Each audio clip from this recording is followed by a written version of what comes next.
Hello and welcome to Talking Reds, a Nottingham Forest podcast hosted by myself, Greg Oram, and my fellow Forest fanatic from across the Atlantic, Richard Spray.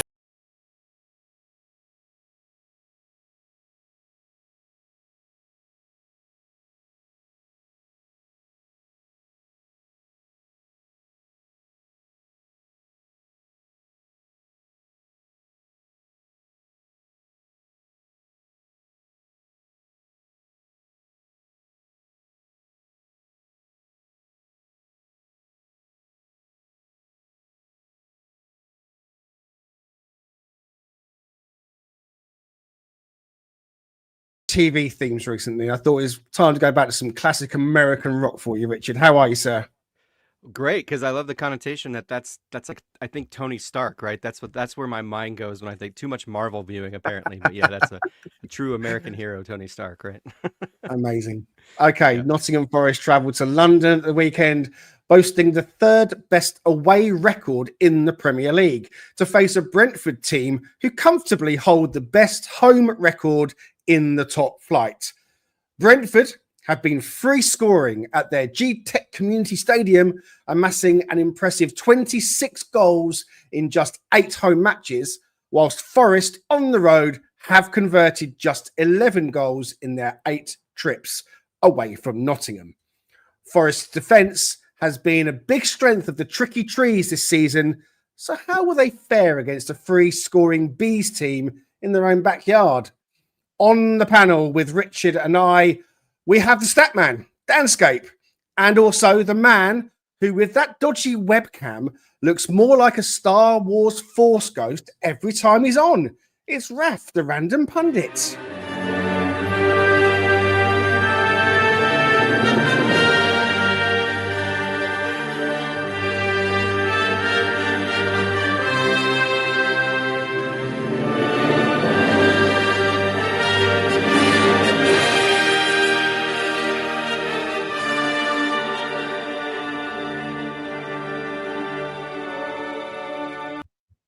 Oh, Greg, you are my only hope. Well, I try to get an angle on everyone at some point. Paul's got the thong and Dan's got the stats, and it's taken a little while, but it kind of, don't know why it hit me sooner. But last time we were saying you look like Princess Leia being zapped out of R2-D2, but someone in the comments said, in fact, Raf looks like a Force ghost, and I thought, oh my gosh, Raf is the Force ghost. It's like, so yes, you are our only hope, and Force is strong, definitely, in Raf the Random Pundit. That is a guarantee. Don't forget to join in with us in the chat and drop your comments. We want to know you're here, so please do say hello. We'll give shout outs if we can. And of course, please welcome. We are welcoming you to the podcast if you're listening on Apple or Spotify. Perhaps you're joining us later after we've gone off air. We thank you for tuning in and joining in with us as well. When we get started, I want to quickly remind you that we love likes and subscribes. Hey there. Thank you for tuning in to Talking Reds, a Nottingham Forest podcast.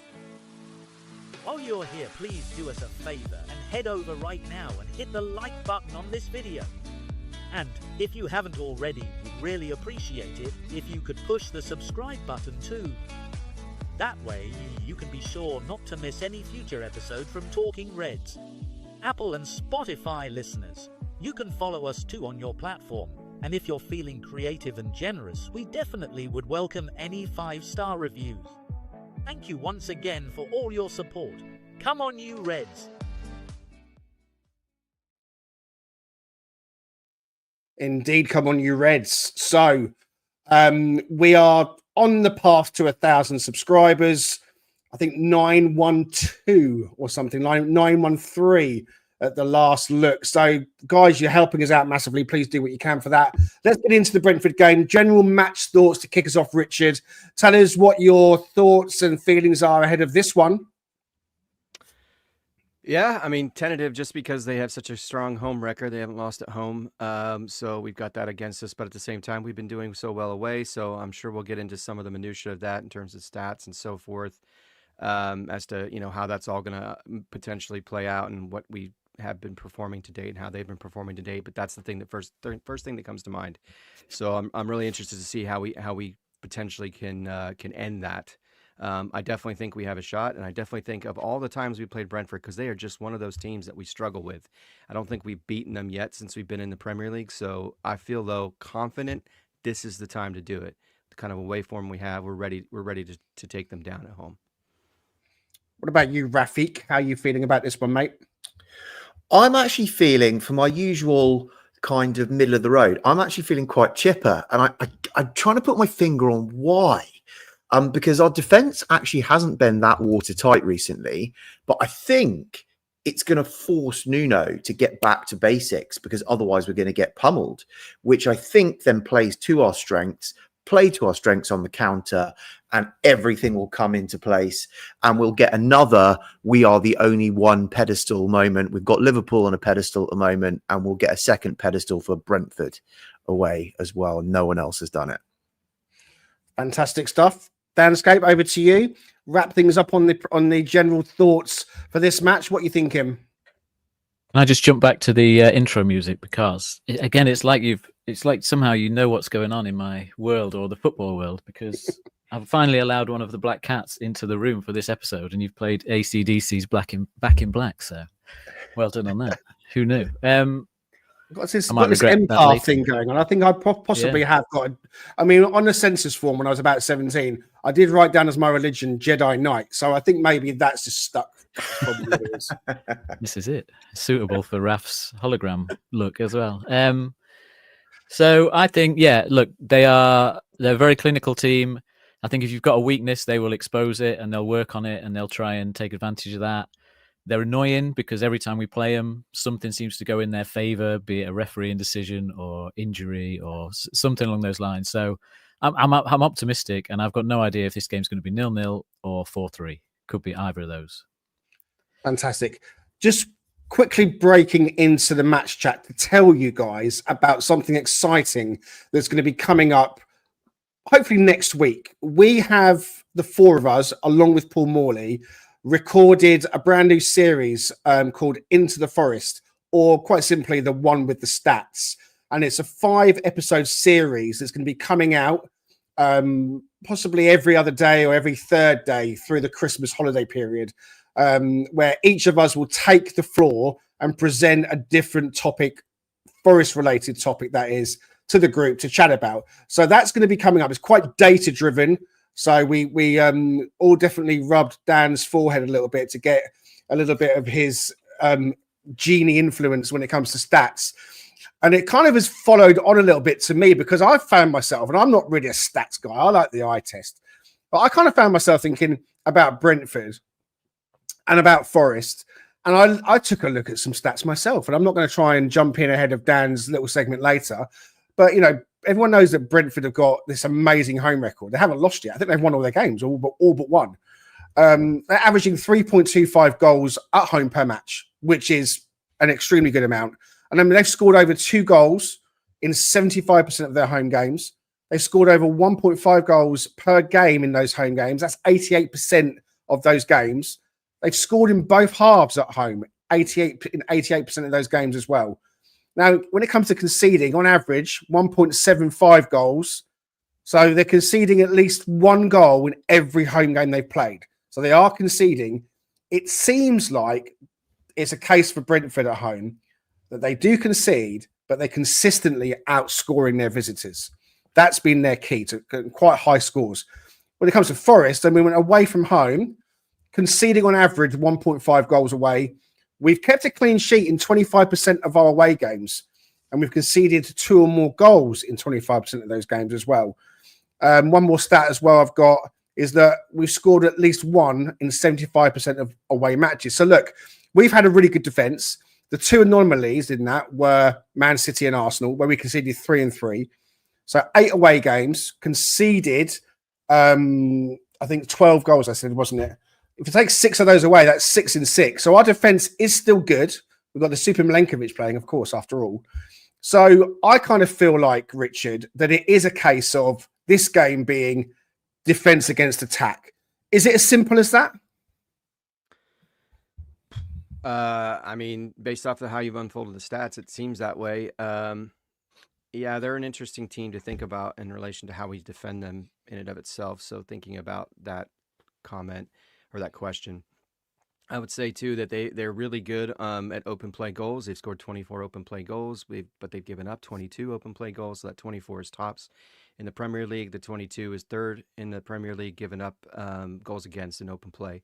So we have an opportunity, I think, to open things up and utilize Morgan Gibbs White, utilized Elliot Anderson effectively. But yeah, it does worry me because their edge play is very difficult to defend. They've got Wissa on one side on the left, typically. They've got Mbeumo on the right. And so I can imagine, to your statement, Greg, that we'd want to probably solidify how we manage that part of the pitch, because I think they only attack from about 25% of the time through the middle. So this isn't one of those situations, it seems like, where we're going to get opened up through the midfield play like we've seen in other matches where we've lost and we've struggled mightily. Arsenal, Man City, Newcastle, etc. So yeah, I think to a degree you're right. I think it's probably a little bit more nuanced than that, of course, because I think Raf will probably get onto how they set up and the kind of personnel they use and formations they use and the multiplicity of that. So, but yeah, I'm definitely interested to see how we defend Wissa and how we defend Mbeumo. Come to you, Raf. I mean, we'll move on to the more set up side of things with Brentford a little bit later. Yeah. But for the moment, I mean, you opened up by saying you're feeling quite optimistic about this one. I mean, you know, it's feeling the law of averages. It's the law of averages. We can't keep not getting 3 points from them. Like at some point it's got to happen, and you've got to think, if it's not this season, when is it going to be? And at some point they've got to lose at home as well. Yeah, exactly. They've got to lose at home. We've got to take 3 points off them. And I think we've never had a better opportunity than right now of what we've got, how we're playing, how together the squad are, Nuno's tactical decisions. And I do think this will be Nuno's probably toughest tactical test yet, I think, actually trying to figure out Brentford and be nimble throughout the game as well. But he's on form. Nuno is on form at the moment. So why not? Why not? Richard, just coming back to you, just say hello to some of the people in the comments for us. I think one or two have come in. Who have we got? Yeah, Frederick T. Appreciate him and definitely enjoyed the AC/DC moment to get the synapses firing this morning. Mark Walwell, grateful to have him. At least we won't have to face Foamy Tony this time. Good point. That is a good point. Excellent point. And we have Oliver as the ref, who I think controls things a little bit better than who was there previously during that event. Raf does know his stuff. Thank you, Pat Brett. Good to see you, know his stuff. Yep. Stephen Bullivant. So he says, hi, guys. Normally listen on Spotify, so glad to catch it live for once, which is great. Thanks, Stephen, for doing that. And then the wonderful Brucey from Texas talking about, you're saying good morning specifically to our Princess Leia / Obi-Wan Kenobi / whatever other Force Ghost you want to throw in there. Although I think Princess Leia never became a Force Ghost. And let's see. I think that's it. I think that's it, Greg. I think that's everybody. Excellent. Only on this podcast can we segue from AC/DC's Back in Black to Star Wars theme tune and Princess Leia. That's why we set ourselves apart, guys, from the rest of Forest podcasts, who are amazing, but come here for your jingles and your bells and your whistles, because that's what we're all about. Dan, we have a bit of a bogey team in Brentford, potentially. Do you think? I mean, is that too hard? I mean, I can't remember the last time we beat them. We tend to draw or lose.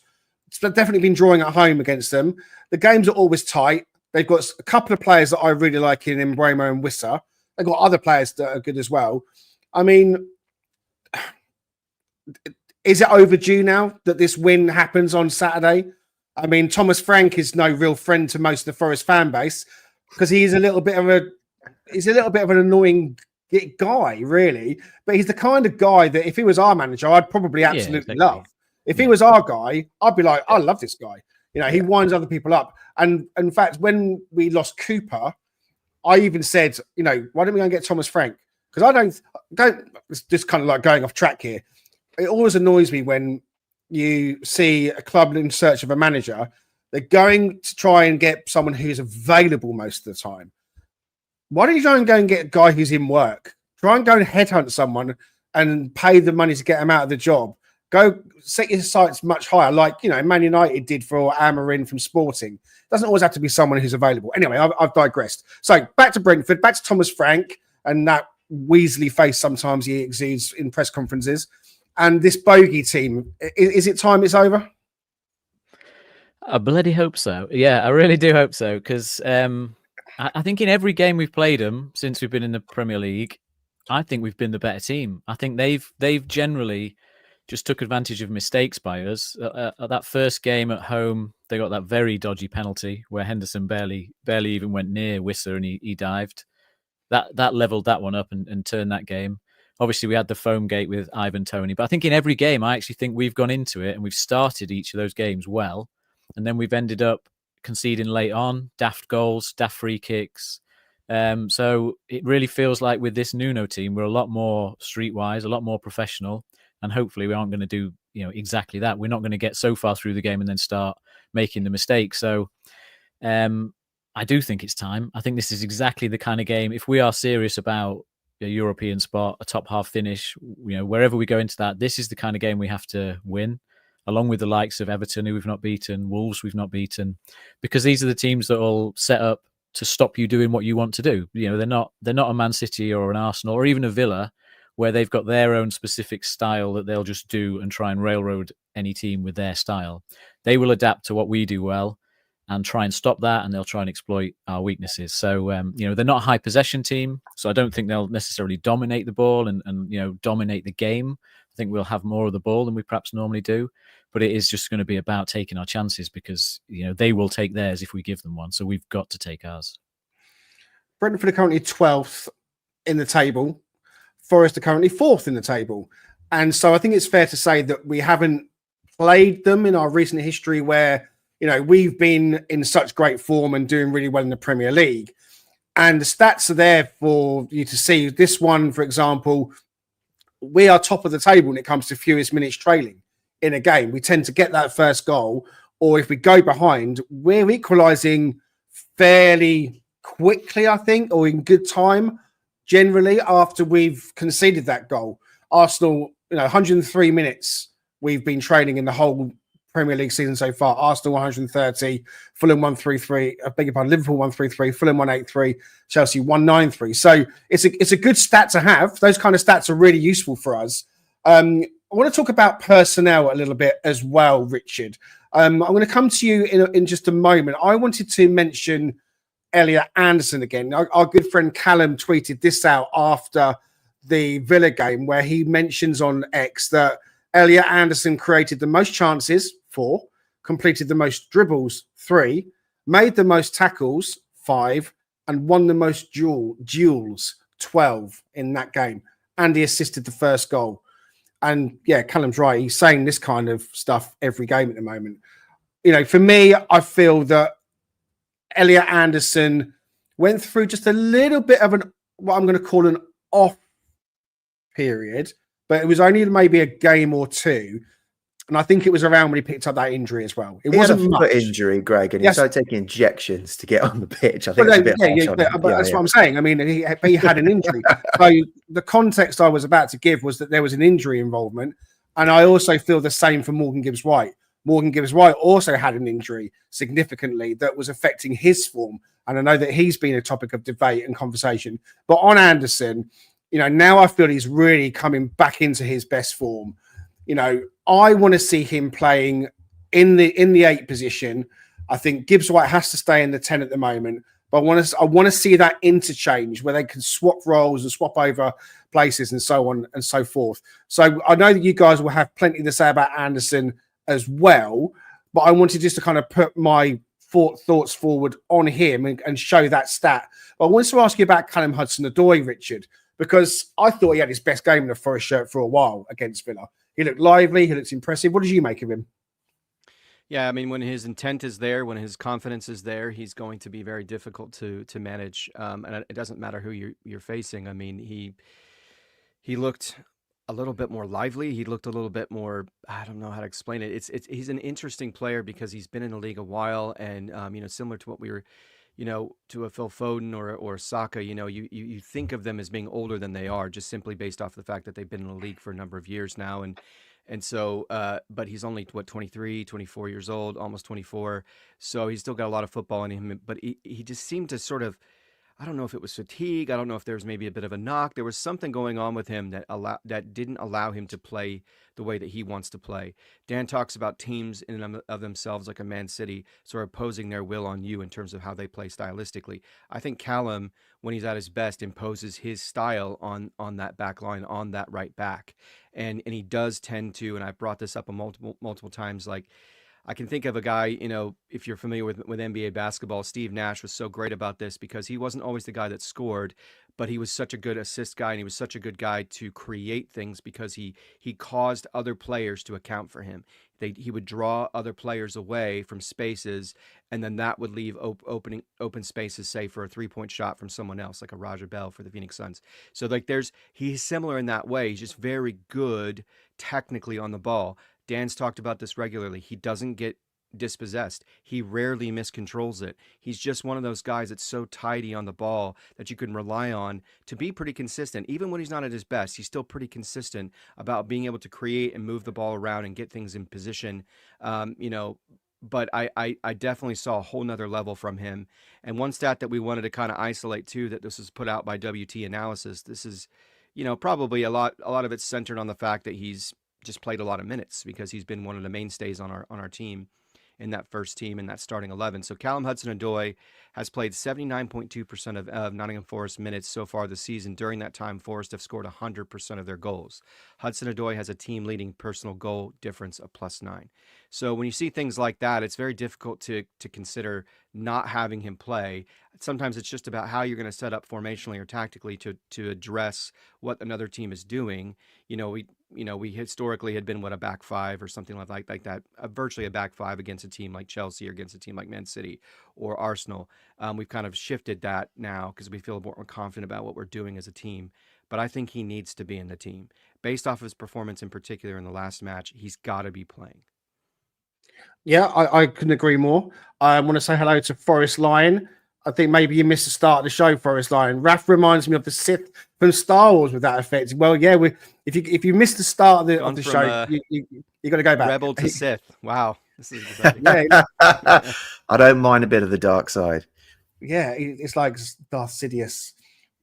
Okay, right, Raf, I want to talk to you about team selection for Forest and how we might line up. Let's put the FOT mob on the screen.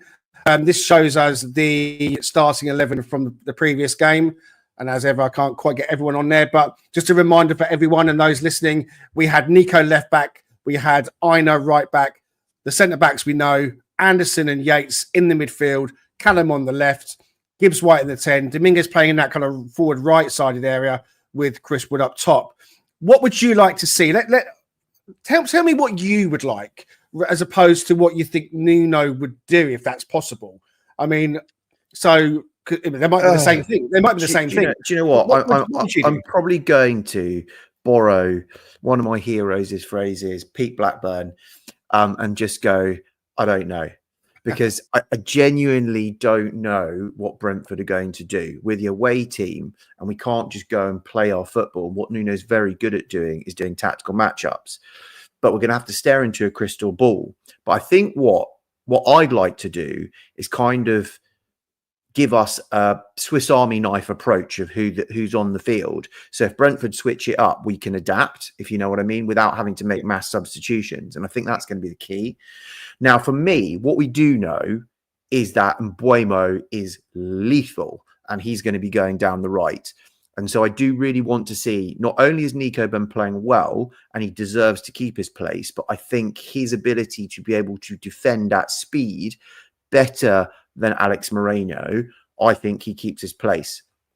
There is a question mark. If Murillo is fit, as Mark's just said, yeah, he went off. Yates also went off. If Murillo isn't fit, then Morato has to come in. But against Brentford and their speed that they've got up front on the break, I'm praying that Murillo is fit because we need his speed in the back line. So that's the back set, because you're definitely not changing Aina and you're definitely not changing Milenkovic. When it comes to the middle of the park, again, there's a question mark over Yates' fitness, but this is a game again, it's away from home, which suits Yates predominantly, but also we need bite in the middle of the field. We need that nous in the middle of the field. Brentford are a little bit like us. They're super, like actually quite tenacious at the back, and then at the front, they're lightning. But we need the middle of the park to be quite tenacious, and Anderson's got to start. So actually, I'm not changing anything. So then we get into Gibbs White, you're not going to change. Wood, you're not going to change. So then you're just talking about the wide players, I think, really, of who you're going to change. And do you keep Dominguez on to try and block up some of their wing play and their speed play? Or do you roll the dice? And there's a part of me that wants to roll the dice. Alanga had a cracking game. He's been getting better and better as confidence is coming. And if we're going to score from open play, I'm going to score on the break, who's better to have on the pitch than Anthony Alanga? And we've just said how key Callum Hudson-Odoi is to all of this. So I actually think I think we go to our strongest counter-attacking unit team that we've got, and Alanga comes on, and that's it. But again, I really don't know. I am not skilled enough to be able to figure out what Brentford are going to do and how they're going to line up. But I think that's probably our best shot. I'm just going to stick with you for a moment then, Raf, because I'll take the foot mob off. I'll bring it back on again for the other guys in a minute. You were like wanting to have a quick chat, and we'll do this briefly if it's okay, about how Brentford. Yeah, just a few seconds. Go on. This first one I think was the Newcastle game. So what we've got are graphics of the last 3 home games that of how Brentford have lined up, and just very quick. So this was it was Newcastle, then it was Leicester before that, and then it was Bournemouth before that, right? So you've got a different mix of abilities of teams, but you can see how fluid. Now, what I'm going to ask Greg to do is quickly flick between the 3 in a second, but look at how many they've got in their defense, how many they've got in their midfield, and how they're setting up up front. And you see for every game, it's completely different. So that's one. Flick to the next. That's the other. Just for those listening on the podcast. Sorry, yeah. So moving to against Newcastle, they basically had a back 3, but they had Mbuemo as a wing back. So it's not really complete wing backs. It's a back 3, but kind of a little bit higgledy-piggledy. They had Thiago as an actual 9, and then Wissa and Fabio Carvalho behind. So 4 potentially in midfield, but that's counting the wing backs. Back 3, striker 2 and behind. If we then go to Leicester, they've actually got a flat back 4 with proper full backs that are there. 2 in midfield, 3 behind, Wissa playing striker. So actually matching our usual 4-2-3-1. But then we go to Bournemouth, and they've got, again, this is actually a flat back 4 like they had, but now it's a flat 3 in midfield and 3 up front, or you could say Mbuemo and Damsgaard tucking behind Wissa, who's probably playing up front. So as you can see, it is virtually impossible to guess what Thomas Frank is going to do. And even if you get it right from the off, he can change it at any time during the game. So I think the most important person during the 90 minutes is actually going to be Nuno, and how he adapts in real time to what Thomas Frank is doing, realizing how they are outsmarting us, and then outsmart Thomas Frank back. Danscape, how does that marry up with your thinking? I mean, I think Nuno's shown some very good in-game management this term. I think that we know about his special teams coming in towards the end, but that's quite often in a winning position or in a drawing position and so on. So Raf references the different shapes that Brentford are employing, and we're looking at how we line up. What are you thinking, Dan? Oh, you're on mute, buddy. There you go. Don't normally do it. Every week, it's a case of how much do we emphasize our strengths, or how much do we worry about the opposition strengths? And we seem to do that to different extents each game. I think some games we've started very front foot. I'd love to see this as a front foot start, just from an entertainment point of view, because I think it would turn into a very entertaining game. But I think it's well within Nuno's approach to to set us up to get to half time or to get to 60 minutes, trying to keep this game very tight, and then exploit the fact that they are quite a high energy team. They don't. Interestingly, they make a lot less subs than most other teams in this league. They tend to leave players on for longer and complete more games. So I think that might play into our hands if we can take that approach, or if Nuno decides to take that approach. Like I say, from an entertainment point of view, I'd rather we went front foot and we had Elanga, Hudson-Odoi, the usual setup in midfield, which it is now with Anderson being one of the midfielders there. But it might be that Nuno considers Dominguez again on the right. I think Lewis Potter's an interesting one for Brentford, because when he joined them, he was not a left back. He was an attacking midfielder, I think, a winger. And they've done like a Matty Cash with him, and they've turned him into this left back now, or left wing back. And he provides a lot to their team going forward. So again, it's that question of, do you exploit that he's going to be bombing forward, and do you put Elanga there to get behind him, or do you put Dominguez there to kind of nullify that threat when they have the ball? And we've seen Nuno do both. So for me, the only question marks is left back, centre mid, do you have Yates, Dominguez, and then right wing, do you go Elanga, Dominguez, or Jota Silva? And it could be a chaos game, and I think that Jota Silva thrives in chaos, so I would be tempted to put him in there. This is exactly the kind of game where he could just get a toe on the end of a shot, something, and that could swing the game for us if it ends up being like 4-3 to us or 3-2 to us. So I'd be tempted to have him in there, and then maybe bring Elanga on to exploit it later on. And I think the other thing, coming on to stats in a bit, but they're very good in the air. So I think Ryan Yates is probably a must for me in that respect, to have a little bit more presence going forward and in defence. Thanks, Dan. Richard, I mean, I'm just making a few changes on the screen as the guys are speaking, nothing major. So as it stands at the moment, I've slipped Jota Silva in on the right as per Dan's suggestion. Where are you at with the team shape and personnel, Richard? I guess I'm going to be... Or do you not know either? Blackburn. I was going to say, because you guys pretty much nailed it. There's not a whole lot of wiggle room for me to slip anything in there that's salient. I would agree with what Dan's put on here. I was initially thinking maybe I didn't think about the aerial issue. That might be one advantage, although he's been better aerially this season than his previous season in terms of Murillo. If he's out, then you've got Murado to come in, and he provides that height and that physicality in the middle. On set pieces, so that would be a value.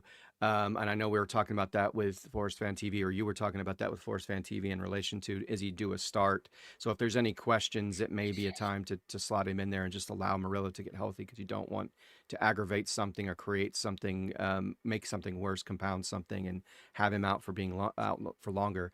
Yates, I think the challenge I run into with him is that, again, you're talking about a very athletic team that, loves to stress you and from the edges, and like I was mentioning earlier. And so would it Dominguez maybe, and considering Yates may not be completely healthy either, and even if he's 80%, would it maybe make sense to slot in Dominguez there to help mitigate some of that pace and athleticism that you're going to get on that. And then you've got Silva. I like Silva because then he can drop back, and I think that's what Dan was saying. He can drop back and help in defense, along with someone, whoever's Aina is going to be basically going to be the guy to neutralize Wissa. So assuming they set up that way, but we have no clue, as Raf kind of talked about. So I can't really change a whole lot. I mean, I don't know. I'm kind of my debate here in this lineup is not so much whether we keep Wood. We've got Wood, we got Hudson-Odoi, we got Gibbs-White, we got Silva, we got Anderson, that typical back line. It's the Yates or Dominguez debate that's a bit of a struggle for me right now, because I'm tending to lean towards Dominguez simply because I'm worried that Ryan Yates isn't completely healthy, and we're going to need him for some other challenging matches against teams that are a little bit more consistent or more willing to play through the middle. Okay, so I think I'm in the same kind of camp as Raf, in that we need to be very adaptable. I think you'll all agree with that. But he was talking about being like that Swiss Army knife approach, being very adaptable in the game. So for me, I think it's going to be unchanged from our last game. I think that it makes sense to keep it unchanged. And assuming everyone's fit, obviously we're assuming everyone's fit. If Ryan Yates is fit, then he for me has to play, because this is, as Dan suggested, the kind of perfect game for him. Dominguez loves the chaos, but he can come on and get involved in some of that. Alanga might feel hard done by, but he's got a bit of bite back in him. And I want to make sure he knows that it's not just going to take 20 minutes off the bench to win his place back. He's got to be consistent with that. I want to see him come off the bench and do it again, perhaps. And I think with this team, you've got the ability to then switch the formation up. You can go, if you need to, and put Dominguez in with Anderson and Yates and go to a 3-man midfield and make it more of a Christmas tree with Hudson-Odoi and Gibbs-White in behind Wood. You can switch things up as well in terms of Anderson coming forwards more to go into a second 10 position next to Gibbs-White at times, and bring Dominguez in, and Anderson kind of maybe floating around, changing him with Dominguez. Maybe you could, let's try that again, do that. You could have Anderson coming in from the right, which is not everyone's preferred, but his link up with Gibbs-White might be quite attacking. Dominguez and Yates then really doing the dodgy work in the midfield. So, yeah, I think a lot of it does depend on fitness. It would be interesting, which we've all talked about, that if Murillo is injured, that we see Morato coming in, and he may choose to go with Alex Moreno in at left back with Nico dropping out again. So we could see a few changes potentially. I don't think that Nino's going to want to make changes if he can help it, though. So I think that we'll see an unchanged team, but we'll have to wait and see what Nino thinks.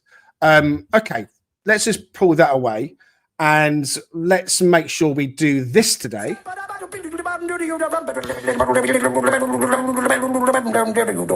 I'm a Statman.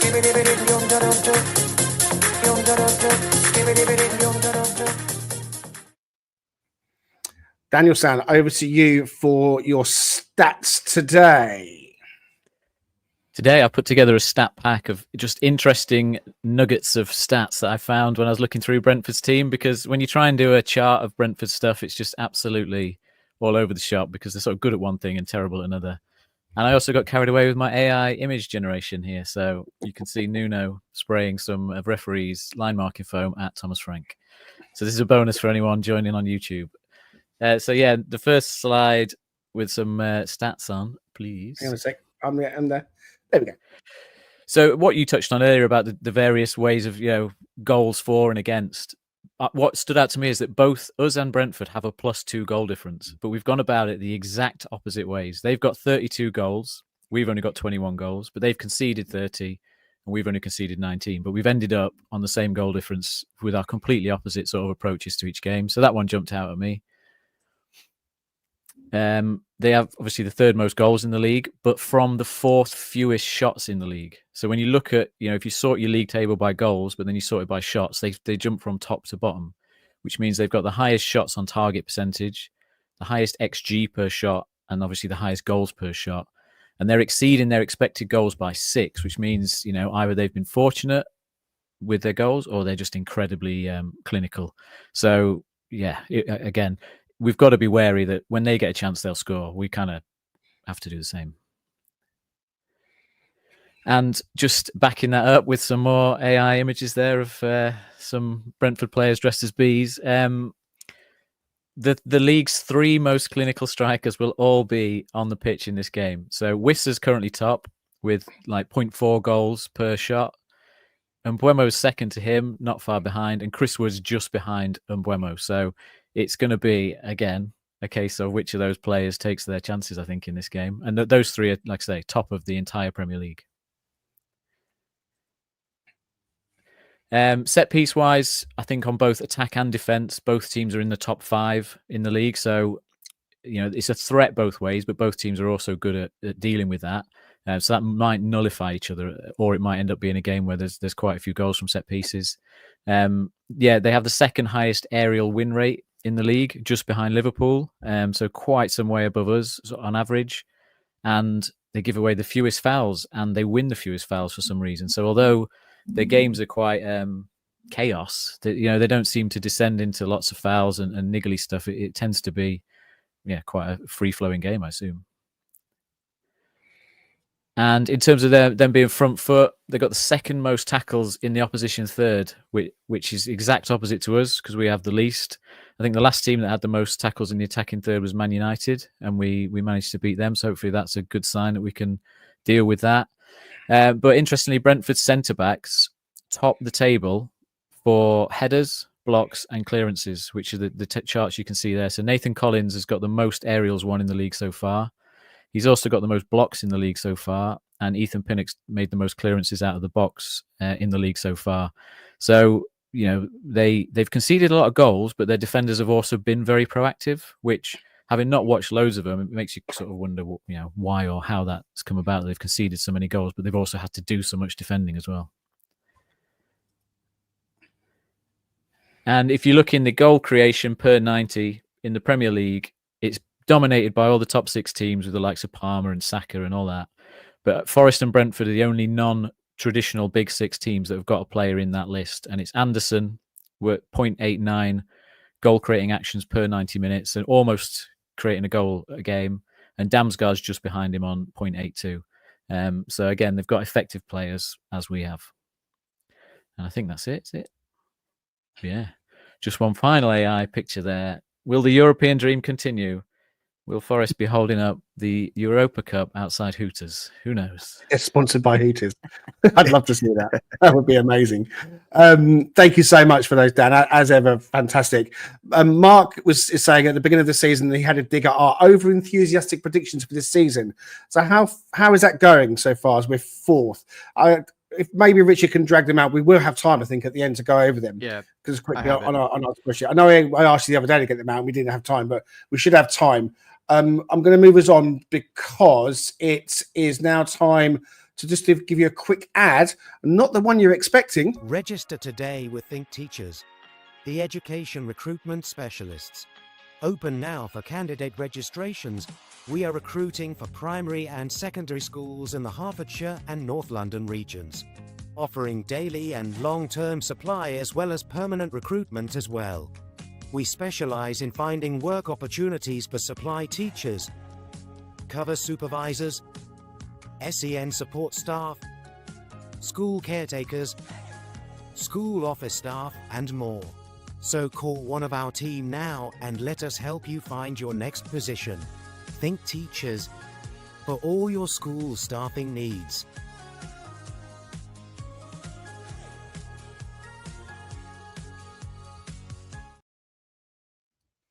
There we go. Sponsored this time by an education recruitment company called Think Teachers, based in Hertfordshire and North London. If you are based in that area, or you know anyone in that area who works in schools, who's looking for an opportunity to work in schools, qualified teachers, support staff, then give them a call. The number is in the bio. They're, as I say, a recruitment organisation finding temporary and permanent work in the schools sector. All right. It's the 18th of December. The Talking Reds Nottingham Forest Advent Calendar. Let's see who's behind door number 18. A sometimes overlooked cog in the important Forest midfield, he gained the nickname the King of the Press with his dogged tenacity and relentless engine. It is, of course, Greg's favourite, Nicholas Dom Inguez. Have a very Merry Christmas.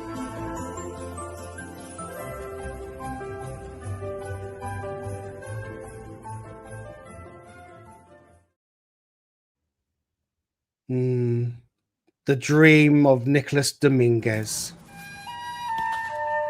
Nicholas Dominguez. The 1st of September 2023 was a memorable day in the history of Nottingham Forest Football Club, where it was the day that this beautiful, talented Nico Dominguez graced us with his magnificentness for the very first time.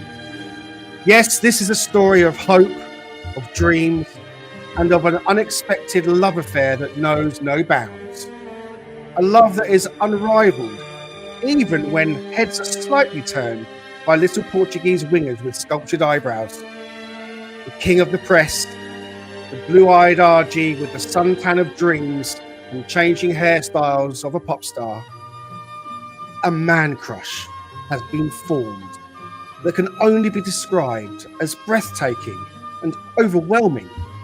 An unrequited love, maybe, but one that remains steadfast and loyal to our wonderful midfield maestro, the fabulous Nico Dominguez.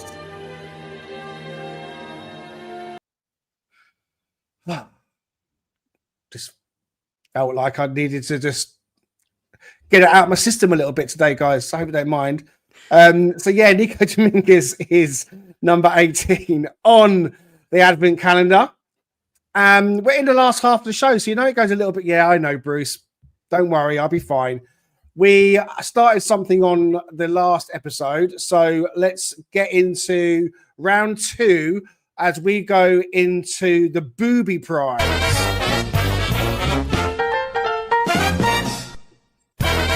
Okay. Let's take the loop off. Apologies for that. Right. So, yes, I'm going to give you 4 options here again, guys. Okay. I'm going to put a poll in the chat. So, our first person, we're looking for the worst signing that Forest have ever made. Number 1, Harry Arter. What can we say about him? When he signed, we thought he had the potential to be a good signing, but the move just did not work out at all. He became an outcast before leaving as a free agent. Finally, he made 14 appearances in the Garibaldi. There was that automatic extension clause that was triggered when we got promoted, and he just didn't want to move. And an ironic chant of 10 more years for Harry Arter rang out at Burnley on the final day of the 23-24 campaign. So Harry Arter is our first choice. We'll give you a chance to vote in a moment, folks. Second guy we've got is Rafik Jabbour. Some of you might remember him, some of you might not. But he managed to come into the club in about 2014, January it was, from Olympiacos. And this was even before we had that even stronger connection with Marinakis. He scored on his debut against Yeovil, but only played 7 more times without any more goals. And his contract was terminated at the end of that season. Rafik Jabbour. Robert Rosario is player number 3. Now, he was Brian Clough's last ever signing as Forest manager. He arrived to try and help us escape relegation. He was signed from Coventry. It just didn't work out. And obviously that meant we got relegated that season. And Robert Rosario is player number 3. And then player number 4 is Jesse Lingard. Quite possibly the worst deal in the history of the club. The former England player was paid more, apparently, than £100,000 a week upon arriving in July 2022 and delivered next to nothing and became more of a glorified cheerleader than anything else. So we've got Harry Arter, Rafik Jabbour, Robert Rosario and Jesse Lingard. So, guys, Raf, I'll come to you. Out of those, give us a summary of what you feel when you see some of those players on that screen there. I'm somewhat exasperation, but I am chuckling because anyone who's seen The Fifth Element, if you look at Robert Rosario, he resembles one of those robots in The Fifth Element with the smallest head and the most massive body in the entire world. But anyway, that's a bit tangential. Look, for me, Lingard did actually offer some dressing room and kind of lift, and he was on the touchline and he was actually being a bit of a cheerleader. So although he cost us an absolute fortune, there was a buzz when he was signed. It showed intent. It was just a bit ill-advised and he didn't do what he was supposed to do, but he didn't suck the life out of the squad. So I put him aside, even though we look at the money. I'm never going to slam Rafik Jabbour as someone of a namesake, and at least he scored a goal. So he gets taken out from my perspective. And then it's between Rosario and Harry Arter. And I just think the way that Harry Arter just kept bleeding and bleeding and bleeding the club for money, and the fact he just caused it was 6 years of exasperation to all fans, cannot believe that he was still at the club. And I don't hold it against him. And I've always said this because of your careers are very, very short. And if you can get the money, get the money. But yeah, I'd be Harry Arter. The poll is up in the chat, guys. So I need everyone that's watching, please, to get involved and take part if you can, and let us know what you think in terms of who the worst signing is. It's pretty clear cut at the moment. Dan, what do you think? What are your memories of the likes of Robert Rosario, for example? No, not much. I sort of, my memory of that season was listening to it on the radio, and just every week, thinking, why am I getting into this? Because it was one of my first seasons following Forest, I think, and we were just constantly disappointed. So not many memories of sort of watching him play or anything like that. I think from a pure footballing point of view, it probably is Rafik Jabor, I would say, in terms of just like, why would, was he ever going to be at the level of the Championship? No. At least the others, in theory, there was some science behind signing them. Arta, at the time, I think I was convinced would probably be a good signing. He seemed like the kind of player we needed, experience, midfielder, all that stuff. So there was some logic behind it, as opposed to just whoever was available. But the financial side of it was an absolute shocker. So if I'm picking anyone, it's Jabor, I think. Richard, we spoke before we came on, and obviously when you're in America, we've mentioned many times, and I say it again, that you guys have never really had that much information coming your way pre-internet, kind of the last 10, 15 years or so. So the likes of Robert Rosario, you were like, I don't even remember this guy. I don't even know who this guy is. And Jabor quite similarly. So I'll ask you about Harry Arter. Let me tell you what I think quickly. Controversially, I don't blame Harry Arter 1 second. He's a footballer. He got a contract. He made himself available to play. Why would you cancel a contract? Never. No one does that. No one watching this this channel, this broadcast, this podcast would do the same. You're there for your family, and you make yourself available to play. If it hasn't worked out, take away your Forest bias. What do you expect the guy to do? So, I kind of feel like I don't blame him one bit. I don't think I subscribe to the fact he was bleeding the club dry. I think he was given a contract. His agent negotiated it. The club said, yeah, that's fine. And he ended up in the bomb squad very, very quickly. And that's not his fault. What do you think, Richard? I don't think there's anything I could probably add to that. I wouldn't disagree in terms of, if his agent is able to make that work and we accepted that and the provisions that he had in his contract, then that's on us for not being a little bit more steadfast and trying to, or at least having another out clause to kind of counteract that. I haven't looked at his contract, of course, but he has become somewhat of the running gag as it relates to our promotion, that he's continuing to be a part of our PSR, even though it's not a significant number. It's there. I would tend to I would lean to your expertise on Jabor based off of the fact that I don't remember watching him. But it sounds like from a pure on the pitch standpoint, he was the least effective and the least beneficial. I mean, you can make the argument with Rosario, given that was part of that year we got relegated, right? And Cloughie's last season, I think, is what you told me, Greg.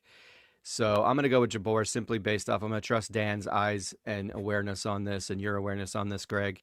I agree with Lingard in terms of his ability to kind of provide some positivity, say something about how he impacted the dressing room and the sideline and so forth. But he really didn't, for what he has been and what he had been at West Ham the year prior, because he had shown a lot of sort of return to form.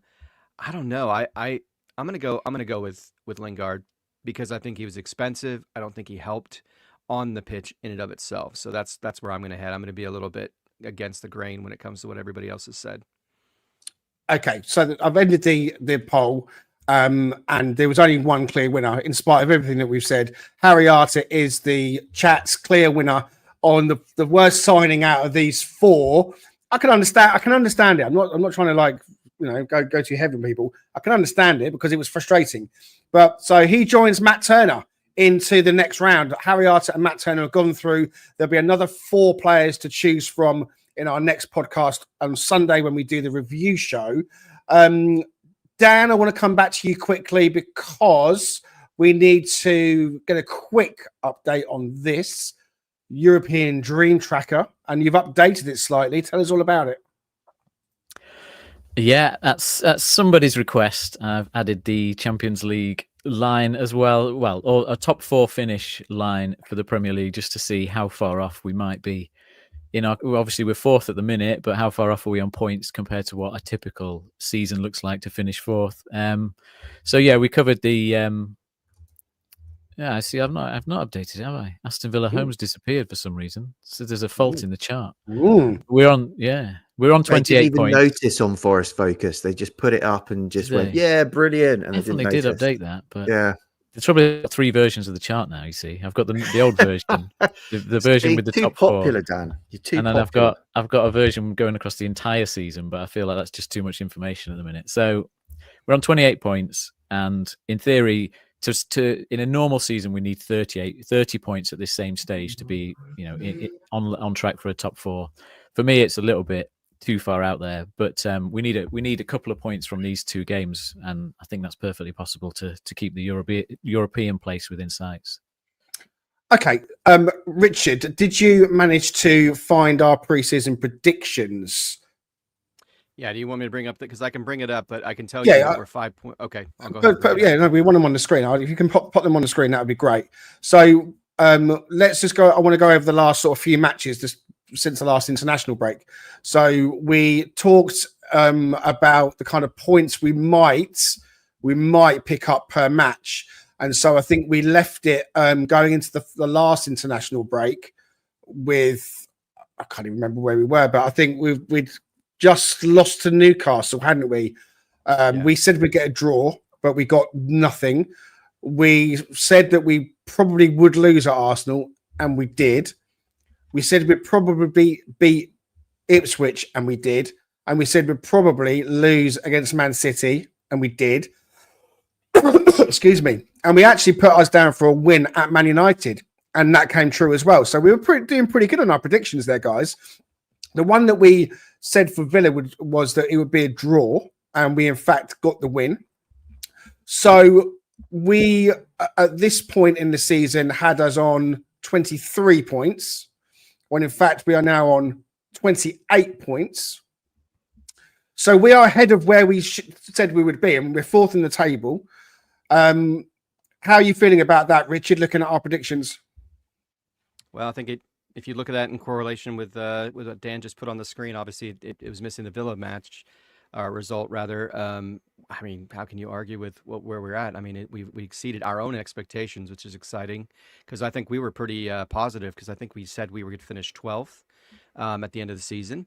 So we're significantly above that. We're 5 points is not a massive difference, but we're above our predicted number. So yeah, I can't be anything but pleased. I don't think there's any way that you can articulate it or frame it differently. It's just been a magical season with incredible opportunities to come. And I just think about what we can do as a club going forward, from the revenue we generate if we get into Europe, which I know is difficult, from a match schedule standpoint, but from a revenue generation standpoint, and how that can help our PSR situation, so we can re-sign players. We maybe don't have to lose Murillo. We maybe don't have to, certainly don't want to lose Ola Aina and those kinds of guys. We want to keep those guys on the squad.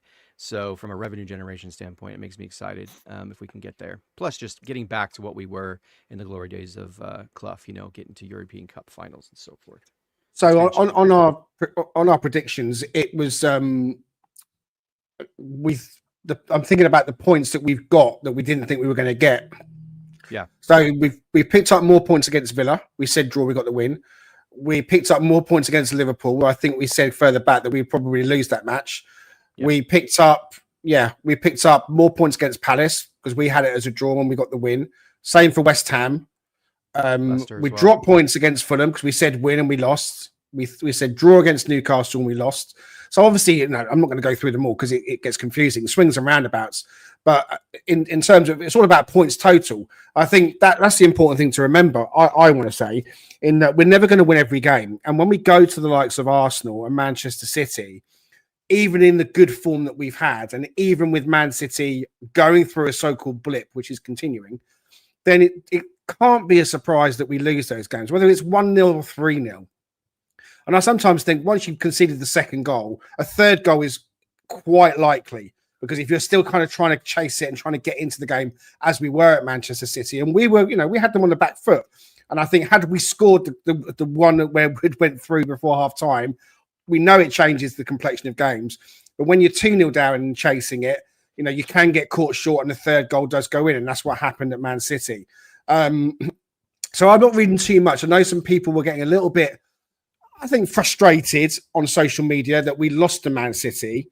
And it kind of sounds crazy to say that, getting frustrated because we lost to Man City, So the bigger picture is that the points total is the most important aspect of it all, and where that puts us in the placings come the end of the season, who knows, Dan? Because we've got Bournemouth that are battling. You've got Brighton, Newcastle, Spurs are still going to be in there. Man United are not far behind. They're going to be fresh off the back.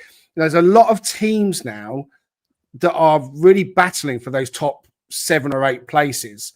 And so if we do miss out, it could be that we actually get a points total that, in line with the Dream Tracker in previous seasons, gets you into Europe. And it could potentially be that this season, the anomaly is that we get the necessary points that we thought would get us there, but it doesn't. Do you see that potentially happening? I see a mixed view on it, because some people are saying that, but then when I crunched the numbers the other day, because the teams sort of right down to 5th and 6th aren't really performing, then at the minute, 60 points will get you into 6th place, I believe, from the table I did, based on the points per game that everybody's on at the minute. So 60 points is what's at the end of the European Dream Tracker as it stands, and that will get you into 6, which is guaranteed to get you a spot in Europe. So I think at the minute we're in with a really good shot, and I'd say to anyone, tune into the stats special episodes, episode number 2, because we've got the perfect man in charge for doing this. He's been there and done it. Nuno has been there and done it, and he's got a team into 7th twice in a row. So if I was backing anybody out of those teams, I would choose to back experience. And I think at the minute we can do it, but it's all about beating teams like Brentford and beating teams like Everton and Wolves in the next few games, isn't it? That's what it comes down to, and then that will set the tone for the second half of the season. We predicted in our predictions that we would finish 12th in the table, which we even at that point said, 12th would be amazing. And I think that was a total of about 47 points. Well, look, we're 19 points off that total already. So, Raf, now that we've got an updated view of Forest, now that we've got an updated look at the kind of points we're amassing and so on, and I'm still asking you to use your crystal ball a little bit, don't worry about league position, because I think league position is going to be hard to call for the reasons that Dan's just mentioned and I was talking about. But what kind of points total do you really realistically hope we can achieve this season now? For me, if we reach 50 points, that is, as far as I'm concerned, really, really good. If you think the fact we got 36 points and we get that up to 50 points, 14 points more than last season is an insane step up in the ability of a team, of what your output is. And again, I like looking at it in terms of points, not position, because positions can mean different points season to season. Just look at us and what we're doing. To get to 55, which Dan's and all of his trackers are showing is eminently possible for us to get to 55, is completely dreamland. That is bonkers. That's absolutely bonkers if we get to 55 points. But I think 55 points is between 50 and 55 points, I think, is where we are going to sit. And if we do, I literally tip my hat to Marinakis, to Nuno, the recruitment team. It'll just be out of this world more than anyone, not even Greg Mitchell could have thought the fact that we would get that many points before the beginning of the season. I don't think. So that's my thought. I think between 50 and 55, and my mind will be blown if we actually do get that. And Greg, if you look at the average points accumulated across the tables for the previous 4 years, so 2019 through 2023, if we get to anywhere between 55 and 50, it'll be between 9th and 11th position in the table. So which we would bite your hand off. We'd totally love that. We'd bite your balls off for that, wouldn't we? To be fair, yeah, ultimately, yeah. As I like to say. Right, we're out of time. Just quickly, yes, Pat Brett, beg your pardon. Greg is definitely a frustrated DJ. a former career of mine, I should add. So I've been there, done that, and swung around a few polls doing it at the same time as well. I want to say quickly, we've had other people joining us through the chat. So thanks very much to the Tank for joining us. Crypto reckons we're going to batter Brentford. Crypto FFTV, I hope you're right, mate. I think we might do. And the Danish Red is also in the chat. He's saying he thinks Spurs can pick up the last European place due to goal difference. Well, you never know. And Trevor Clark, how you doing, Trevor? A face and a name that we recognise from other chats as well. He's saying Brentford 0, Forest 1, Forest 65 points. Love your optimism, Trevor. Thanks ever so much for joining us on Talking Reds. And, of course, Ben Dorr on tour. How you doing, buddy? Great show, lads. Thank you very much, Ben. We're out of time. Final thoughts, closing thoughts. Wrap it up quickly, Danscape. I'll just predict 0-0 because every time I do that, we score 3 goals. So there we go. Didn't do predictions, did we? Give us your predictions on the wrap-up. So Dan's saying 0-0. Raf, what are you saying? I think we might get a draw out of this. 2-2, strap-in, bonkers game. Okay. Richard Spray? I want to exercise some previous demons, and we're going to go win a 3-2 match because of the way that this is unfolded. Based off some of the stats that Greg quoted earlier, I think we can get at them, and because Dan predicted a 0-0, then I'm going to go 3-2 because that means we're just going to score 3 goals, right? So 3-2 Forest. Love that. I mean, I was gonna say 3-2 as well for the same reason, but I see your 3-2 and I up you to 4-3. I think actually, you know what, we're going to go 4-3. I'm putting it out there. 4-3. Nico Milenkovic, 3rd game in a row. Bosch header, going to happen. Chris Wood's going to score a hat trick. There we go. You heard it here first. Right, guys, we're out of time. Thank you so much for joining in the chat. If you haven't already, please go and hit like. There's quite a few of you watching in the live chat today, which we thank you so much for. Go and smash the like button. It would be great if you could. If you haven't already, please come and join us and subscribe because we're trying to get to 1,000. I'd love to do it by Christmas because we are now on about 913 at the last point I looked. I'm having a quick look on my phone, still on 913. If you can go and hit subscribe if you haven't already, that'd be amazing. Apple and Spotify's, you can leave reviews. You can do anything like following us, leave comments. Let us know what you think. Give us some feedback. Let us know what you're thinking. All right. We love you dearly. Thank you so much for joining us. Keep an eye out for all of the new series coming out next week.